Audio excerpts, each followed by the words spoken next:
scary Peppa Pig episode that never made it on TV. Peppa had lived in her house her entire life, but she had never noticed the small door under the stairs until today.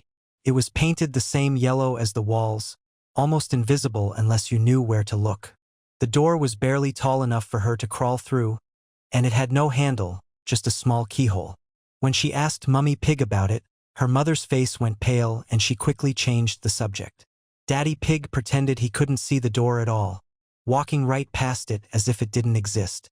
That night, Peppa heard scratching sounds coming from behind the door, like tiny claws against wood. She crept downstairs and pressed her ear against the door, hearing what sounded like children playing. But their laughter was wrong, too high, too sharp, lasting too long. The next morning, she found a small brass key on her pillow, old and tarnished, that fit perfectly into the door's keyhole. Against her better judgment, Peppa turned the key and heard the lock click open. The door swung inward on silent hinges, revealing a narrow tunnel that seemed to stretch on forever into darkness. Cool air flowed out, carrying the scent of earth and something else, something sweet and rotten. As she peered into the tunnel, she heard her own voice calling from deep within the darkness. But the voice was singing a song she didn't remember learning. The voice grew closer, and Peppa realized with terror that something wearing her voice was crawling up through the tunnel toward her. She slammed the door shut and turned the key, but she could still hear her own voice on the other side, now pleading to be let out. Scary Peppa Pig episode that never made it on TV. Mummy Pig was preparing dinner, but the food on the table began to move on its own. The carrots wriggled like worms, the potatoes pulsed with a faint, internal light, and the peas rolled off the plate and scurried across the floor like tiny, green insects. The familiar aroma of cooking was replaced by a strange, earthy smell, mixed with something sweet and sickly. Peppa and George watched in horror as the vegetables began to coalesce, forming a grotesque, pulsating mass in the center of the table.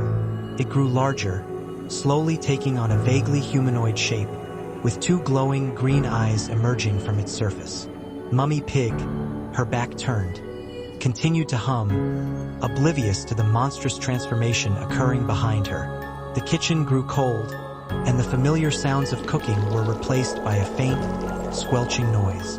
The monstrous vegetable creature began to twitch, then to rise, its form dripping with a viscous, green liquid. It let out a low, guttural groan, a sound that vibrated through the floorboards. The kitchen, once a place of nourishment, was now a scene of unimaginable horror. The familiar comfort of their home was replaced by a chilling sense of dread, as the food they were about to eat transformed into a living nightmare. The creature took a step, its root-like feet squelching on the tiled floor. It reached out a tendril, its glowing eyes fixed on Peppa. The house was no longer safe, for a monstrous hunger had awakened within its walls.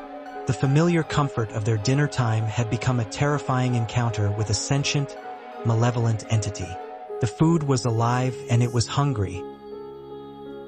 Scary Peppa Pig episode that never made it on TV. In the quiet of the night, Peppa was awakened by a strange scratching sound coming from inside her wardrobe. She tried to ignore it, pulling the covers tighter around her. But the scratching grew louder, more insistent. It was a rhythmic, deliberate sound, like claws on wood. A thin sliver of light appeared under the wardrobe door, pulsing with a sickly green glow.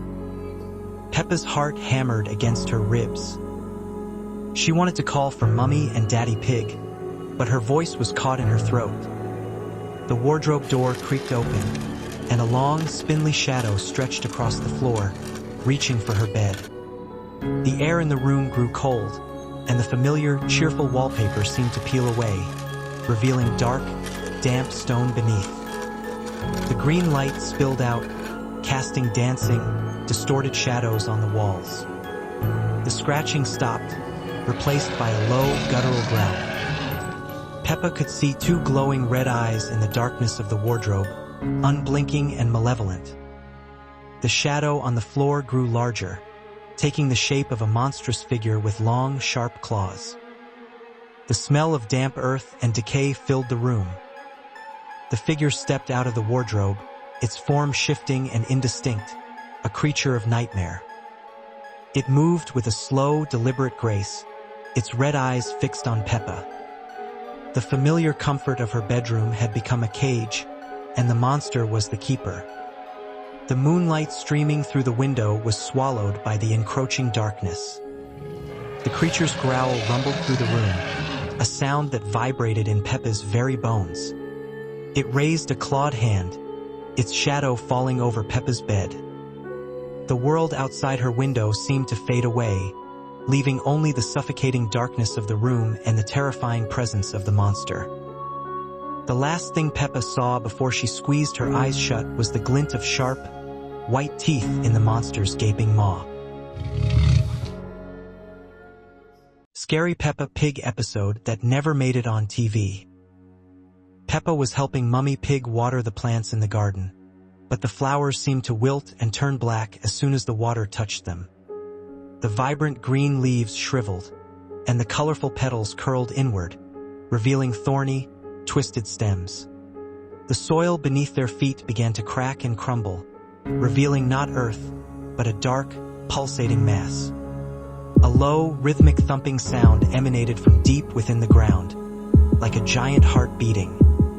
The air grew heavy with the scent of decay and something sweet, yet sickly. The familiar garden gnomes, usually so cheerful, now had vacant, staring eyes, their painted smiles frozen in a grotesque rictus.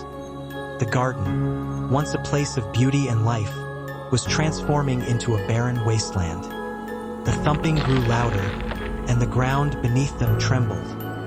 Dark, thorny vines erupted from the cracked earth, snaking their way around the wilting plants, their thorns dripping with a viscous, black liquid.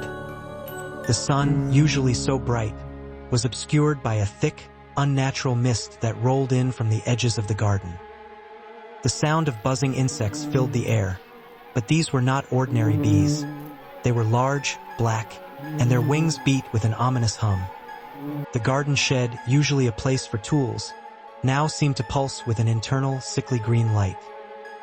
The plants, once their friends, were now turning against them, their thorny branches reaching out like grasping claws.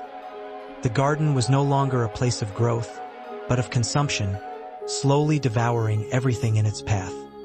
The thumping intensified, and a large, dark maw opened in the center of the garden, revealing rows of jagged, crystalline teeth. The house, their home, felt miles away, and the garden had become a living, breathing nightmare. Scary Peppa Pig episode that never made it on TV. Peppa woke up thirsty in the middle of the night and went downstairs to the kitchen for a glass of water. The house was dark and quiet, with only the soft hum of the refrigerator breaking the silence. As she reached for a glass, she noticed that all the kitchen appliances were on, their displays glowing in the darkness, but she was certain they had been turned off before bedtime. The microwave showed midnight but was running anyway, its turntable spinning endlessly. The oven was preheating to a temperature that didn't exist on its dial, and the dishwasher was running a cycle that seemed to go on forever. When she opened the refrigerator for water, she found it completely empty except for a single plate covered with a silver dome. Despite knowing she shouldn't, Peppa lifted the dome and found a birthday cake with candles that lit themselves as she watched. The cake was decorated with a message written in frosting that read, "Happy birthday, Peppa," but today wasn't her birthday, and the handwriting looked like her own. As she stared at the cake, the candles began to multiply, covering the entire surface until the cake was more flame than food. The kitchen filled with the sound of children singing "Happy Birthday," but the voices were coming from inside the walls, muffled and distorted. The singing grew louder and more discordant, and Peppa realized that the voices belonged to children who sounded exactly like her, all singing at slightly different speeds. The cake began to melt from the heat of the countless candles, but instead of frosting and cake, thick red liquid pooled on the plate. The singing stopped abruptly, and in the sudden silence, Peppa heard her own voice whisper from behind her, "Make a wish." Scary Peppa Pig episode that never made it on TV. Peppa always brushed her teeth before bed, but tonight something was different about the bathroom mirror. Her reflection seemed to lag behind her movements, creating a disorienting effect that made her feel dizzy. When she raised her toothbrush, her reflection waited a full second before doing the same. When she smiled, her reflection frowned. When she waved, her reflection turned away. Peppa tried to ignore it and continue brushing her teeth, but the reflection began to act independently, brushing its teeth with movements that didn't match her own. The reflection Peppa opened her mouth wide, revealing teeth that were too sharp and too numerous, filling her mouth like a shark's. Real Peppa dropped her toothbrush in shock, but reflection Peppa continued brushing with mechanical precision. The reflection began to mouth words that Peppa couldn't hear, its lips moving urgently as if trying to warn her about something. Suddenly, the reflection pressed its hands against the glass from the inside, and Peppa could see that its fingers were too long, with nails that had grown into claws. The reflection began to push harder against the mirror, and cracks started to appear in the glass, spreading outward from where its hands pressed. As the cracks grew larger, Peppa could hear muffled sounds coming from the other side of the mirror, sounds like crying, like screaming, like someone trapped and desperate to escape. The reflection Peppa's mouth opened wider and wider until it seemed to take up most of its face, and from that impossible mouth came a sound like breaking glass mixed with her own voice calling for help. The mirror finally shattered, but instead of glass falling to the floor, the pieces hung in the air, each one showing a different reflection of Peppa, all of them wrong in their own terrifying way. Scary Peppa Pig episode that never made it on TV. Peppa came downstairs for dinner to find her family already seated at the dining room table. But something was terribly wrong. They were all sitting perfectly still, their hands folded in their laps, staring straight ahead with blank expressions. The table was set for dinner, but the plates contained food that Peppa didn't recognize, dark, shapeless masses that seemed to move slightly when she wasn't looking directly at them. Mummy Pig, Daddy Pig, and George all turned to look at her simultaneously, their movements perfectly synchronized like clockwork dolls. Their smiles were too wide, stretching across their faces in ways that looked painful, and their eyes were completely black, reflecting no light at all. "Sit down, Peppa," they said in unison, their voices flat and emotionless. "It's time for dinner." Peppa approached the table cautiously and saw that her chair was the only one without the strange, moving food. Instead, her plate held what looked like a normal meal, but as she got closer, she realized the food was arranged to spell out words, "Join US." The family continued to stare at her with those horrible smiles, waiting for her to sit down. When she hesitated, they all tilted their heads to the side at exactly the same angle, the movement creating a soft clicking sound like breaking bones. "Sit down, Peppa," they repeated, and this time their voices echoed strangely, as if coming from far away. Peppa noticed that the dining room seemed larger than usual, the walls stretching away into darkness beyond the reach of the overhead light. The family began to eat their strange food with mechanical movements, never breaking eye contact with her, never blinking. As they ate, their smiles grew even wider, and Peppa could see that their teeth had become sharp and pointed. The food on her plate began to rearrange itself, the letters changing to spell out new words. "Stay forever." Scary Peppa Pig episode that never made it on TV. The rain had been falling for 3 days straight when Peppa's family decided to visit Grandpa Pig's house in the countryside. But as their blue car wound through the narrow country roads, something felt terribly wrong. The trees seemed to lean inward, creating a tunnel of twisted branches that blocked out most of the gray sky above. When they finally arrived at Grandpa Pig's house, it looked different than Peppa remembered.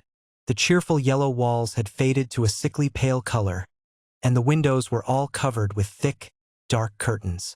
Grandpa Pig greeted them at the door, but his usual warm smile seemed forced, and his eyes had a strange, distant look. Inside the house, everything was too quiet. The grandfather clock in the hallway had stopped ticking, its hands frozen at midnight. The family photographs on the walls showed faces that Peppa didn't recognize, even though they were supposed to be pictures of her relatives. In each photo, the subjects had the same empty, staring eyes. Grandpa Pig led them to the sitting room, where Granny Pig was waiting. She sat perfectly still in her rocking chair, but the chair wasn't moving. When she turned to look at Peppa, her face was exactly the same as always, except for her smile, which stretched just a little too wide and showed too many teeth. During dinner, the food on Peppa's plate kept changing when she wasn't looking directly at it. The carrots would turn into something that looked like tiny orange fingers, and the peas would roll around on their own, forming strange patterns. When she tried to tell Mummy Pig about it, her mother just nodded and continued eating as if nothing was happening. After dinner, Grandpa Pig suggested they play a game of hide and seek in the old barn behind the house. The barn was much larger inside than it appeared from the outside, with endless rows of hay bales that seemed to stretch on forever. As Peppa counted to 10 with her eyes closed, she could hear whispers coming from somewhere deep within the barn. When she opened her eyes and began searching for her family, she realized that the barn had become a maze. Every turn led to another identical corridor of hay bales, and the whispers grew louder and more urgent. The voices sounded like her family, but they were saying things that didn't make sense, speaking in a language that was almost English but not quite right. Peppa found George first, hiding behind a hay bale in what seemed like the center of the maze. But when he turned around, his face was upside down, with his mouth where his eyes should be and his eyes where his mouth should be. He giggled in his usual way, but the sound came out backwards and echoed strangely in the vast space. Next, she found Daddy Pig, but he was standing on the ceiling, looking down at her with his head tilted at an impossible angle. His glasses had fallen off, but they were floating in the air beside him, spinning slowly. When he spoke, his voice sounded like it was coming from underwater, distorted and slow. Mummy Pig was the hardest to find because she kept moving. Every time Peppa thought she saw her orange dress around a corner, it would disappear, leaving only the sound of high-heeled shoes clicking on wooden floors that shouldn't exist in a barn full of hay. As the game continued, Peppa began to realize that the barn was changing around her. The hay bales were rearranging themselves, creating new paths and blocking old ones. The ceiling seemed to be getting higher, and strange shadows moved across the walls even though there was no light source to cast them. Finally, Peppa found herself back where she started, but now her entire family was standing in a circle around her. They all looked normal again, but they were perfectly synchronized, moving and breathing at exactly the same time. When they spoke, their voices overlapped to create a harmony that was beautiful and terrifying. They told Peppa that the game wasn't over yet, that there was one more person to find. But Peppa knew she had found everyone. That's when she realized they were talking about finding herself, the version of herself that had entered the barn, the one who still believed